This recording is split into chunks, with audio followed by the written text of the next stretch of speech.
Hey everyone, hoping you guys are doing absolutely great. So guys, finally हम आ गए हैं सूरत and जिस चीज़ का आप लोगों का काफ़ी ज़्यादा इंतज़ार था कि यार विवेक आपका ट्रांसप्लांट कब होने वाला है. So finally the day has come. मैंने अपनी जर्नी का जो है पार्ट नहीं डाला है. मैं मूड में नहीं था कि यार कुछ रिकॉर्ड करना है, क्या करना है. मैं सीधा का सीधा यहाँ आके प्रॉपरली जो रिकॉर्ड है वो करना चाहता था क्योंकि मैं बहुत ज़्यादा अंदर से नर्वस था. फ्रैंकली बोलूँ तो मुझे नहीं पता आगे क्या होना है क्या नहीं होना.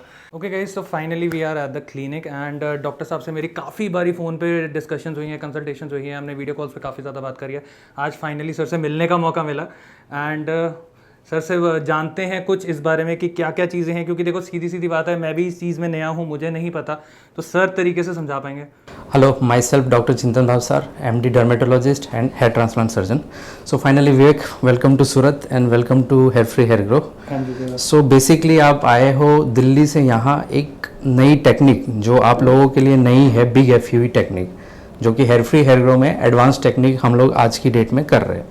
सो काफ़ी सारे पेशेंट लोगों के यही क्वेश्चन आते हैं कि ये एडवांस टेक्निक में ऐसा क्या है कि हम ये बिग FUE टेक्निक में जाए.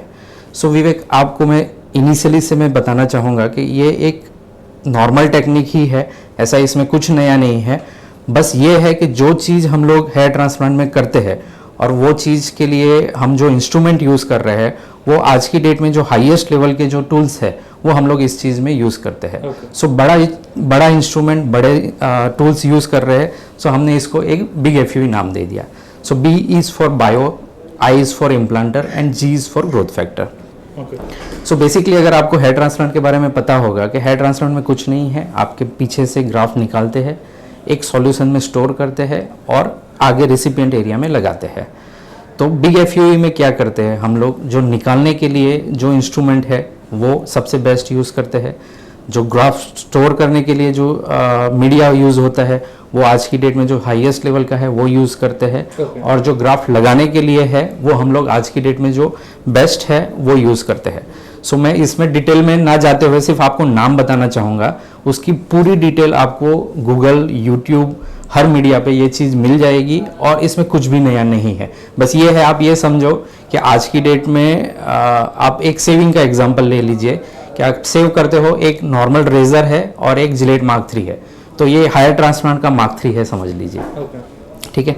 सो आप समझिए नॉर्मली एक मिनट, अभी कहाँ से अपन, मुझे सर को एक चीज़ बड़ी सही लगी, सर ने एग्जांपल जो दिया ना भाई कि आप एक नॉर्मल एक होता है उस तरह टाइप जिसमें हम नॉर्मल एक ब्लेड डालते हैं और दूसरा होता है मार्क 3.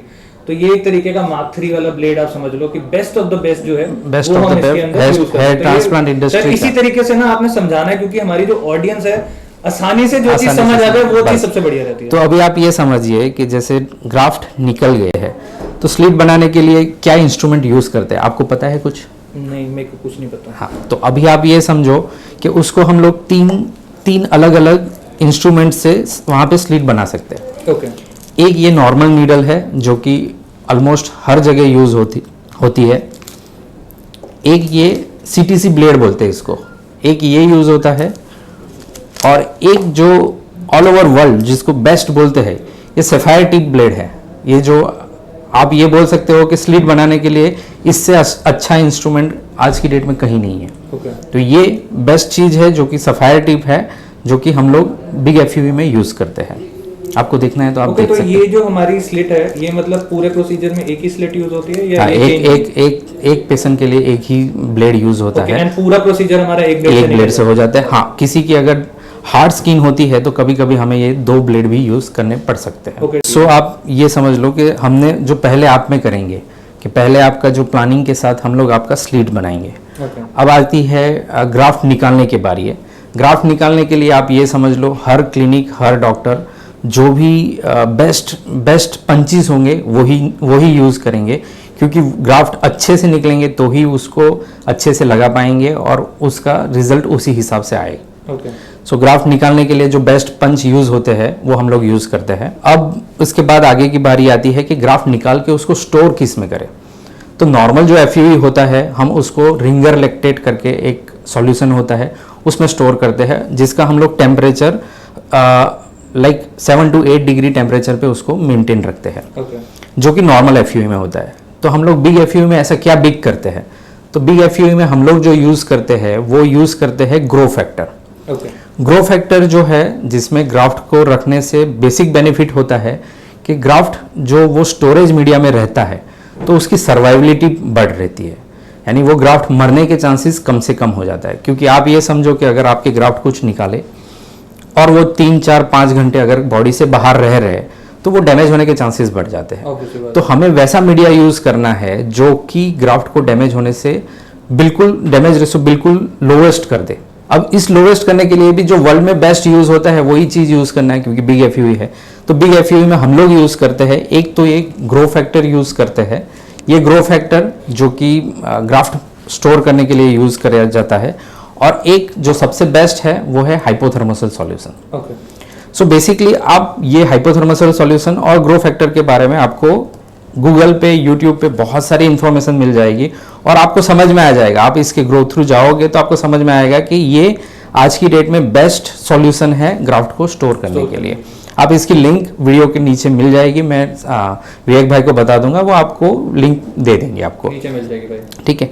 सो अभी ये चीज भी आप ये देखिए कि ग्रोथ फैक्टर हम लोग यूज कर रहे हैं, तो एट अ टाइम एक सर्जरी में हमें around 40 to 50 ml grow factor use होता है, हाइपोथर्मोसल सॉल्यूशन यूज होता है। ओके तो ये हो जाता है ग्राफ्ट को स्टोर करने के लिए।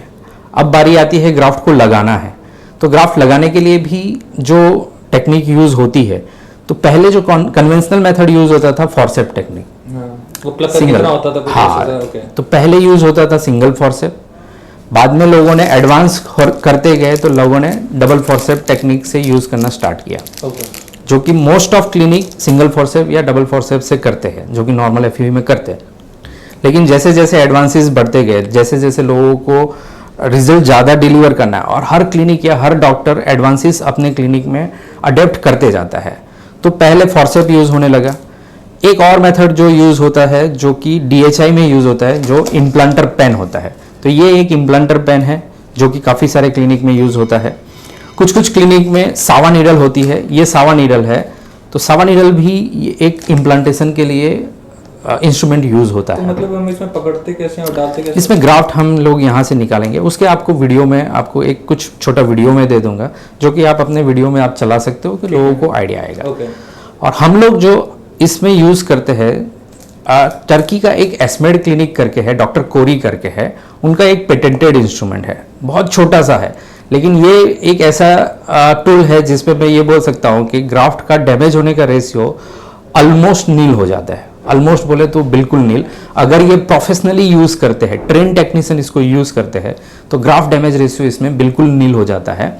और इसकी डॉक्टर ने अपने चैनल पे एक स्टडी भी शो की हुई है, जिसमें उन्होंने बताया है कि नॉर्मल फॉर्सेप से हम लोग अगर ग्राफ्टिंग करते हैं और कीप इम्प्लांटर से यूज करते हैं तो ग्राफ्ट सर्वाइबिलिटी कितनी बढ़ती है। सो बेसिकली ये है बिग, और कुछ भी नया नहीं है। सूरत हमारा सबसे ओल्डेस्ट सेंटर है। सूरत और पुणे से हम लोगों ने ये एक नई टेक्निक स्टार्ट की है, और आज की डेट में धीरे धीरे हमारे सब सेंटर में ये बिग एफयूई होना स्टार्ट हो गया है, और इसमें हम लोग मैक्सिमम रिजल्ट पेशेंट को डिलीवर कर रहे हैं। ओके गाइस, सो पहले एक फोटो सेशन हुआ है, हम हेयर हेयर ग्रो आ गए हैं, एंड सबसे मेन चीज़, सबसे पहले एक फोटो सेशन हुआ है जिसमें प्रॉपरली सारे एंगल्स जो है उसको क्लियर अप करा गया है, देखा गया कि क्योंकि बिफोर एंड आफ्टर की फ़ोटोज़ वो बाद में दिखाते हैं। एंड देन जो मेन चीज़ है सबसे पहले वो हमारा BP एक तो चेक हुआ है, एंड उसके बाद पल्स रेट चेक हुई है। सो दोनों चीज़ें चेक हो गई। पहले हमने ये सारी चीज़ें भी कराई हैं जिसकी रिपोर्ट्स मैंने आपको पहले वीडियो में दिखाई थी, बट यहाँ आके एक बार हो गया। बट सुबह से हार्ट बीट पता नहीं क्यों इतनी तेज़ है, मुझे नहीं पता। तो BP मेरा शूट आ रहा है थोड़ा सा, 130-135 के करीब जा रहा है, और नीचे का कितना था 99, तो वो भी ऑलमोस्ट 80 होना चाहिए, जो कि 99 आ रहा है। तो भाई ये सब दिमाग का खेल है, अभी थोड़ी देर शांत रहेंगे होगा तो ऑटोमेटिकली डाउन चला जाएगा।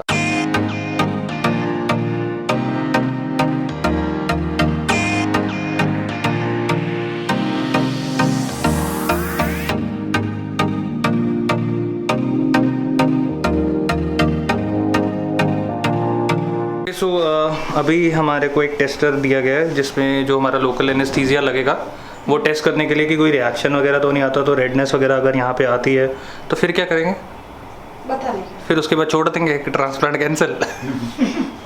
क्या चीज़ होती है वैसे, क्या मतलब होता है? रिएक्शन है तो इचिंग आपको प्रॉब्लम्स होती है, अगर इससे कुछ होता है तो फिर ट्रांसप्लांट कैंसिल हो जाता है। हाँ इसलिए नहीं, पर फिर उसके बाद क्या होता है अगर आ जाए फिर क्या तो करेंगे? ट्रांसप्लांट नहीं कर सकते हम। फिर ट्रांसप्लांट नहीं कर सकते तो यार मतलब हम पॉजिटिव लेके जाएंगे, हम अभी इतनी दूर आए हैं तो ऐसा कुछ होना नहीं चाहिए।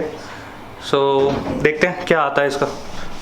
ओके गाइस, सो अपने साथ हैं डॉक्टर जिंकल कुंजड़िया। एंड सर ने अपनी जो सर की मार्किंग है वो पूरी कर दी है। और सर ये चीज़ बता रहे हैं कि 25 to 2700 ग्राफ्स जो है फ्रंट में लगेंगे आप। जो हमारा ये फ्रंटल सर ने बताया, तो थोड़ा सा आप सर ऐसे समझाओ एक बारी। अभी इनका जो पूरा पार्ट है उसको डिवाइड किया गया है। एक तो पूरा mid frontal point two crown में एरिया में, तो मैक्सिमम पार्ट जो रहेगा हाई डेंसिटी से वो फ्रंटल पार्ट में उसको टारगेट किया गया है, और बाकी का जो पार्ट है उसमें रिमेनिंग पार्ट में 3000 ग्राफ्ट इम्प्लांट किए जाएंगे। तो टोटल उनके 5000 प्लस ग्राफ्ट का उनका पूरा प्लानिंग है। ओके, सो काफ़ी लोगों की डिमांड आ रही थी कि भैया आप मुंडवा लो, क्यों सिरदर्दी में पड़े, तो अभी सारे बाल जो है वो मुंडने वाले हैं, तो आपको ड्वेन जॉनसन की लुक जो है वो मिलने वाली है। बट मेरी बीवी जब ये वीडियो देखेगी ना तो भाई बड़ी डांट पड़ने वाली है, क्योंकि पहली बारी शायद मैं अपनी लाइफ में गंजा हो रहा हूँ। मम्मी ने मेरे को अभी तक गंजा नहीं देखा, और मेरा 2-3 बारी मूड भी हो रहा था कि यार थोड़ा उस्तरा मरवाते हैं, कहते थे ना पहले डॉक्टर साहब कि उस्तरा मरवाने से बाल आ जाते हैं ज़्यादा। हाँ, वो एक जो आपका मिथ्स है वो ये आप क्लियर करेंगे आज के तो ऐसा कुछ नहीं होता। मैंने 5-6 बारी तो इधर मरवा लिया पैच के चक्कर में, कुछ नहीं आया, वापस नहीं आया। तो इस चीज़ की फितूर निकाल देना।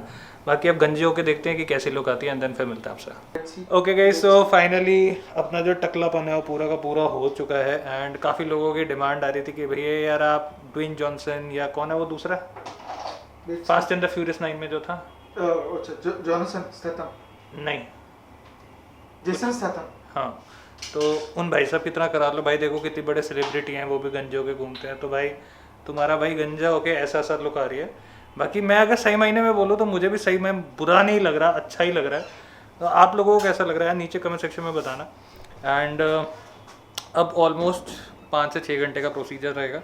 सो दे सेड कि आप खाना वाना खा लो, तो खाना खा के फिर नेक्स्ट प्रोसीजर पे चलते हैं। एंड वीडियो ज़्यादा लंबी हो रही है, सो वीडियो को हम यहीं एंड करेंगे, टू बी कंटिन्यूड रहेगा, क्योंकि अब इसके बाद सारे पीछे से जो बालों को इन्होंने निकालना है, एंड देन जो ग्राफ्ट की प्लांटिंग होनी है वो सब फिर एक ही प्रोसीजर के अंदर आएगा। तो उसको पूरा करते हैं एंड देखते हैं कि कैसा रहता है सिस्टम, जो कि आपको मिलेगी अगली वीडियो के अंदर। तो वेट करना, मोस्ट प्रॉब्ली नेक्स्ट डे जो है आपको वो वीडियो देखने को मिल जाएगी। बाकी बीवी पति को गंजा देख ले, सारी दुनिया का तो दिखाई रहा, तू भी देख ले भाई। अजीब ही नहीं लग रहा वैसे? कैसा लग रहा है वैसे पुनीत भैया? अच्छे लग रहे हैं, कोई इतना मतलब बुरा देख नहीं रहा है, देखे इसके सर पे बाल हैं, देख रहे हो, ये देख रहे हो, ये बोल रहा है खुद कितना अच्छा लग रहा है, साला यहाँ गंजापन आ गया, कितना अजीब से लग रहा है। नहीं, सब कुछ ठीक है। देखो ऊपर से मार्किंग वगैरह भी आ गई है ना, तो वो शायद थोड़ी ज्यादा उसकी वजह से उसकी अजीब वजह भी से और लग लग रहा रहा है। है। अगर प्लेन होता तो शायद अच्छा लगता, तेल शायद लगा पक्का के अगर अच्छा हम इसको चमका देंगे, जैसे कहते हैं ना वो कौन सा विम की चमका होती बर्तन में करते हैं, तो वैसा सा फील हो जाए भाई, थोड़ी चमक वमक आ जाए, अच्छा लगेगा। सो नीचे कमेंट सेक्शन में बताना जरूर कि भाई तुम्हारा भाई गंजा हो गया कैसा लग रहा है। तो मिलते हैं एक नई वीडियो के साथ, till then take care, always bye bye.